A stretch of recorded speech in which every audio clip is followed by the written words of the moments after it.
आपकी ज़िंदगी आपके हाथ में है, इसलिए इसे बेहतर बनाने के लिए कभी किसी से उम्मीद मत रखना। मुझे हर एक की हकीकत पता है, बस मैं जानबूझकर चुप रहता हूँ। समझदार इंसान का दिमाग चलता है और नासमझ इंसान की ज़ुबान चलती है। जो इंसान किसी भी नज़र में बुरा नहीं है तो समझ जाना वो चालाक है और वो किसी का सगा नहीं है। आपकी सबसे बड़ी दौलत आपका वक्त है, जिसे भी दे रहे हैं सोच समझ कर देना। पूरी ताकत लगा दो धन कमाने में, क्योंकि पैसा ही सब कुछ है इस ज़माने में। ईमानदारी से रिश्ते निभाने वाले लोग अक्सर टूट जाया करते हैं। इसी के लिए समर्पण करना मुश्किल नहीं, मुश्किल है उसे व्यक्ति को ढूंढना जो आपके समर्पण की कदर करे। दूसरों की गलतियां सबको दिख जाती हैं, बात जब खुद की आती है तो लोग अंधे हो जाते हैं। हर दुख के बाद सुख का समय भी ज़रूर आता है। परवाह मत करो उस ज़माने की, क्योंकि इसकी तो आदत ही है सताने की। जब तक आप खुद के बदलाव के लिए कदम आगे नहीं बढ़ाएंगे, तब तक न तो आपका आज बदलेगा और नहीं फ्यूचर बदलने के लिए सबसे पहले हमें जो बदलना है वो है हमारी सोच, क्योंकि आप अच्छे से जानते हैं कि सोच ही वो नींव है जिस पर हम अपने सपनों का महल बनाते हैं। आपकी सोच दोनों तरह की हो सकती है, अच्छी और बुरी, पर आप किस तरह की सोच को महत्व देते हैं उसी से यह तय होता है कि आपका पूरा जीवन कैसा होगा।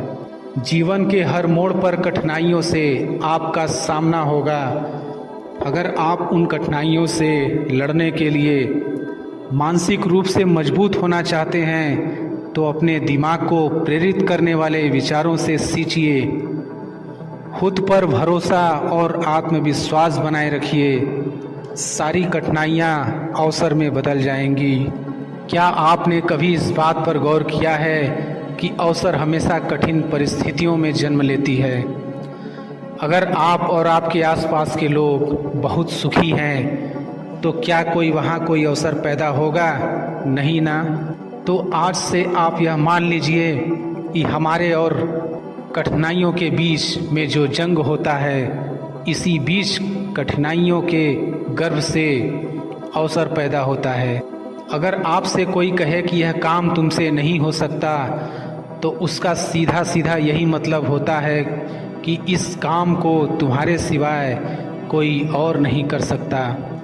यदि आप हारने की हिम्मत रखते हैं तो आप जीतने की कला बखूबी जानते हैं। चेहरे की रंगत से सिर्फ आदमी निखरता है, लेकिन मन की रंगत से आदमी और उसका भविष्य दोनों निखरता है। इसी को सफ़ेद झूठ बोलना कहते हैं। इसी सफ़ेद झूठ के चक्कर में लोग वह नहीं कर पाए जो वो कर सकते थे। हमेशा इस बात को याद रखिएगा कि जीवन की सबसे बड़ी खुशी उस काम को करने में है जिसे आपका दिल करने के लिए इजाज़त दे, वरना उस काम को हाथ मत लगाइएगा जिसे आपका दिल करना ही ना चाहे। अगर आप किसी के एहसान तले नहीं रहना चाहते हैं तो आप दिल और दिमाग से इतने मजबूत बनिए कि आपको कोई भी किसी तरह की मुसीबत हिला ना सके। आप डटकर खड़े रहें तब तक जब तक मुसीबत टल ना जाए। जब तक हम अपने दर्द, गम और डर को हथियार नहीं बनाएंगे, तब तक हम सिकंदर नहीं कहलाएंगे। यदि आपको इस बात से फ़र्क नहीं पड़ता कि लोग आपके बारे में क्या सोचते हैं, तो लोगों इस बात से भी फ़र्क नहीं पड़ता कि आप क्या करते हैं। इससे फ़र्क नहीं पड़ता कि आपके चेहरे की रंगत क्या है। फ़र्क तो इससे पड़ता है कि आपकी सोच की रंगत क्या है।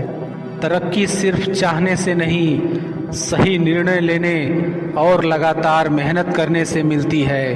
यदि आप ऊंचाई पर पहुंचना चाहते हैं तो आपको हर उन विचारों और बातों से हल्का होना होगा जो आपको भारी कर देते हैं।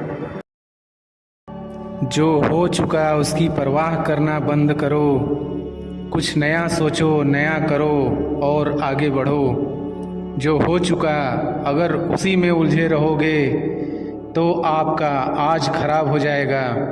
मेरी इस बात को आप हल्के में ना लें। आप इतने समझदार हैं कि आप मेरी इस बात को अच्छे से समझ सकते हैं। अगर आप वाकई पीछे घटने वाली घटनाओं को दिन रात अपने दिल और दिमाग में दोहराते रहेंगे तो आगे कुछ नया करने का निर्णय नहीं ले पाएंगे।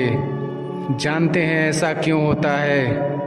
ऐसा इसलिए होता है कि आपका दिमाग जब बुरी घटनाओं विचार से भरे होते हैं तो यह अच्छे और प्रेरक विचार पैदा नहीं कर पाते हैं और आप हर काम में असफल हो जाते हैं। इसलिए मेरी मानिए, जो हो चुका उससे भूलकर एक नई शुरुआत करें। मान लीजिए एक कमरे में किताबों को एक विशाल ढेर लगा दिया जाए और आपको एक विशेष किताब का नाम बताया जाए और उस किताब को उस कमरे में लगे विशाल ढेर में से ढूंढ कर लाने को कहा जाए तो आपको कितना समय लगेगा? मुझे लगता है आपको बहुत समय लग जाएगा। लेकिन उन्हीं किताबों को करीने से बुक शेल्फ में रख दिया जाए तो आपको उस विशेष नाम वाली किताब को ढूंढने में बहुत ही कम समय लगेगा। मेरी इस बात से आप सहमत हैं कि नहीं? मुझे लगता है आप सहमत हैं। जिस तरह से किताबों की ढेर से कमरा भरा है, ठीक उसी तरह से हमारा दिमाग विचारों के ढेर से भरा हुआ है। जब हम निराश और दुखी होते हैं तो सही विचार और सही फैसले को सामने लाने में हमारा दिमाग असफल हो जाता है और हमें उस निराशा और दुख से बाहर आने में बहुत समय लग जाता है और इस तरह समय की बर्बादी से हम हमेशा पीछे ही रह जाते हैं। अगर आप अपने विचारों के ढेर को करीने से बुक शेल्फ की तरह दिमाग में रखें तो किसी भी परेशानी में हमारा दिमाग सही विचार और फैसले सही समय पर हमारे सामने लाकर रख देगा। ऐसा करने का सिर्फ एक तरीका है, बस आप हर सुबह मेडिटेशन करना शुरू करो, क्योंकि मेडिटेशन में वह पावर है जो आपको अंदर से कुछ कर गुजरने की ताकत देती है। आपके दिमाग में चलने वाले उथल पुथल को शांत करती है और सही रास्ता दिखाती है और सही निर्णय लेने की क्षमता पैदा करती है। आपको जागना होगा और इस भ्रम को मिटाना होगा कि तुम कमज़ोर हो, तुम कभी न मरने वाला आत्मा हो। तत्व तुम्हारा सेवक है, तुम तत्व के सेवक नहीं हो। यदि आपकी परिस्थितियों पर अच्छी पकड़ है तो जहर उगलने वाला भी आपका कुछ नहीं बिगाड़ सकता। शिक्षा क्या है? क्या यह किताबों से मिलने वाली विद्या है? नहीं। क्या यह नाना प्रकार का ज्ञान है? नहीं, यह भी नहीं। जिस संयम के द्वारा इच्छा शक्ति का प्रवाह और विकास वश में लाया जाता है और वह फलदायक होता है, वह शिक्षा कहलाती है। अगर आप अपने जीवन और सफलता की डोर किसी और की उम्मीद पर छोड़ दिए हैं तो यह जीवन की सबसे बड़ी भूल है। भगवान ने आपको अपनी बुद्धि और विवेक दिए हैं ताकि आप खुद पर भरोसा रखकर आगे बढ़ें और सफलता हासिल करें। अगर आप खुद पर और अपनी योग्यता पर विश्वास रखते हैं तो आज नहीं तो कल आपको सफलता ज़रूर मिलेगी। यदि आप अपनी सफलता की उम्मीद दूसरों से लगा रखे हैं तो आप असफल होने के लिए तैयार भी रहें। मैं यह नहीं कहता कि आप किसी चीज़ से उम्मीद न रखें, बल्कि मैं इस बात पर जोर देता हूँ कि आप किसी भी चीज़ से उतनी उम्मीद रखें जितनी टूटने पर भी आप मजबूती के साथ खड़े रहें और एक बार फिर नई शुरुआत कर सकें। आप जिस भी काम में हाथ डालते हैं आप हर बार फेल हो जाते हैं और फेल होने के डर से आप एक नया शुरू करने से कतराते रहते हैं और आपका पूरा जीवन इस डर में ही निकल जाता है कि आपने अगर कोई नया काम शुरू किया तो वह भी फेल हो जाएगा। मैं आपको विश्वास दिलाना चाहूँगा कि आप हार मानने के बजाय हर काम को सही तरह से करने का निर्णय लें और तब तक करते रहें जब तक आपकी सांसें चलती रहे। अगर आप इस तरह का निर्णय ले लेते हैं तो आप हारने के बाद भी एक विजेता कहलाते हैं। वह विजेता जो कभी हार नहीं माना, पूरा जीवन जीतने में लगा दिया। यदि आप हार के बाद इस डर से शुरुआत नहीं करते हैं कि आप एक बार फिर हार जाएंगे, तो आप यह मान लीजिए कि आप जिंदा होते हुए भी एक मरे हुए आदमी के समान हैं, जिससे एक नई शुरुआत की उम्मीद नहीं की जा सकती। यदि आप मेरी बात से सहमत हैं तो आप किसी काम में बार बार फेल होने से डरे न, बल्कि हर बार उस काम को सही तरह से करने की योजना बनाएं। फिर देखिए आपको हर काम में सफलता मिलेगी। अगर आप चाहते हैं कि आपका हृदय पवित्र हो और उसमें भगवान का वास हो, तो आपको बस यह करना है कि आप दूसरों की मदद करें, किसी की निंदा ना करें। अगर आप किसी की मदद के लिए हाथ बढ़ा सकते हैं तो ज़रूर बढ़ाएं। अगर नहीं बढ़ा सकते तो अपने हाथ जोड़िए, अपने भाइयों को आशीर्वाद दीजिए और उन्हें उनके मार्ग पर जाने दीजिए। क्या आप गलती हो जाने पर खुद को कोसते हैं? यदि हाँ, तो बहुत बड़ी गलती कर रहे हैं। इस गलती का परिणाम यह है कि आपका पूरा जीवन बर्बाद हो जाएगा। वो कैसे? तो मैं आपको बताना चाहूँगा कि गलती करना इंसानी फितरत होती है। जो कभी गलती नहीं करता वो कभी कुछ नहीं सीखता। इसलिए आप गलती होने पर खुद को कोसने के बजाय आप अपनी गलती से सीख लेकर अपने जीवन को एक नई दिशा देने का प्रयास करें। आपका जीवन नए नए अनुभव के साथ आगे बढ़ेगा और आप जीवन के हर क्षेत्र में सफल होंगे। हम इतने नासमझ हो जाते हैं कि हम ऐसी ऐसी चीज़ों पर अपना समय और ऊर्जा बर्बाद करने लगते हैं जिस पर हमारा कोई हक नहीं होता है और हमारी नियंत्रण से बाहर होता है। अब आप सोचिए, यदि इसी तरह से फिजूल चीज़ों पर अपना समय और ऊर्जा बर्बाद करेंगे तो क्या आप सफल हो पाएंगे? नहीं ना। इसलिए आज आप यह संकल्प लें कि आप उन चीज़ों पर अपना समय और ऊर्जा बर्बाद नहीं करेंगे जो आपके हक में ना हो और आपके नियंत्रण से बाहर हो। आप अपना समय और ऊर्जा उस चीज़ को करने में लगाएं जो आपको आपके लक्ष्य तक पहुंचने में मदद करे। इस धरती पर राय और बुद्धि देने वालों की कमी नहीं है। आपको कदम कदम पर सिखाने वाले मिल जाएंगे। पर मेरी इस बात को याद रखना, वे जब भी आपको कोई राय देंगे तो ऐसा नहीं कि उनकी राय सही हो, इसलिए आप उनकी सुने, पर करें वही जो आपका मन कहे। वरना बाद में आपको इसी बात का पछतावा होगा कि काश मैंने अपने मन की सुनी होती। तो ऐसा नहीं होता। मैं यह नहीं कहता कि आप किसी की न सुने। आप उन्हीं लोगों को ध्यान से सुने जो उस क्षेत्र में सफल हैं जिस क्षेत्र में आप सफल होना चाहते हैं। क्योंकि जब कोई सफल व्यक्ति आपको कुछ सुनाएगा तो उसकी बातों में वह सच्चाई और स्पष्टता होगी जिसकी आपको सफल होने के लिए जीवन में ज़रूरत पड़ेगी।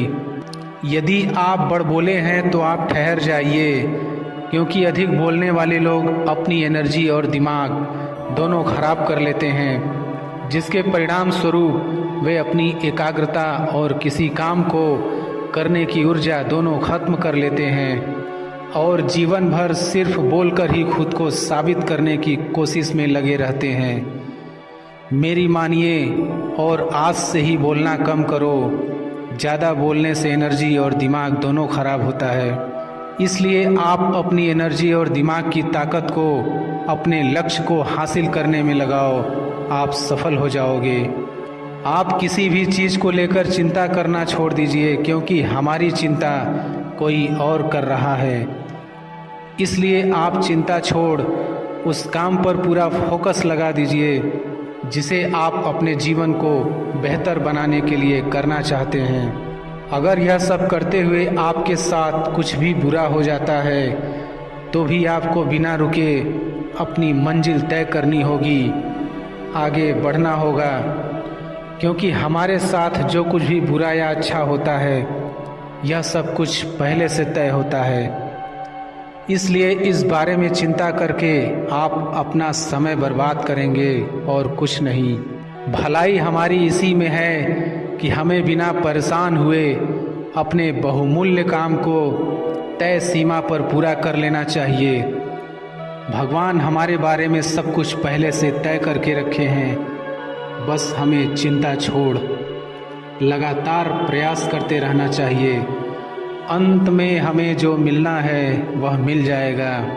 इस कहानी के माध्यम से हम और बेहतर तरीके से समझ सकेंगे। दो लड़के एक आश्रम में काम करते थे। वे दोनों अपने गुरु की दिन रात सेवा करते थे। उन दोनों लड़कों में से एक लड़के की बहन की शादी तय हो गई थी। वह अपने बहन की शादी की तैयारी बहुत ही धूमधाम से करना चाहता था, पर उसके पास पैसे नहीं थे। उनकी स्थिति उनके गुरु बहुत अच्छे से जानते थे, पर वो भी उनकी मदद नहीं किए। सिवाय जब दोनों लड़के गांव जाने के लिए तैयार हुए तो गुरु ने उस लड़के को 5 अनार दिए जिसकी बहन की शादी थी। गांव जाते समय 5 अनार पाकर लड़का बहुत दुखी था। उसे तो पैसे की ज़रूरत थी, वह अनार का क्या करेगा।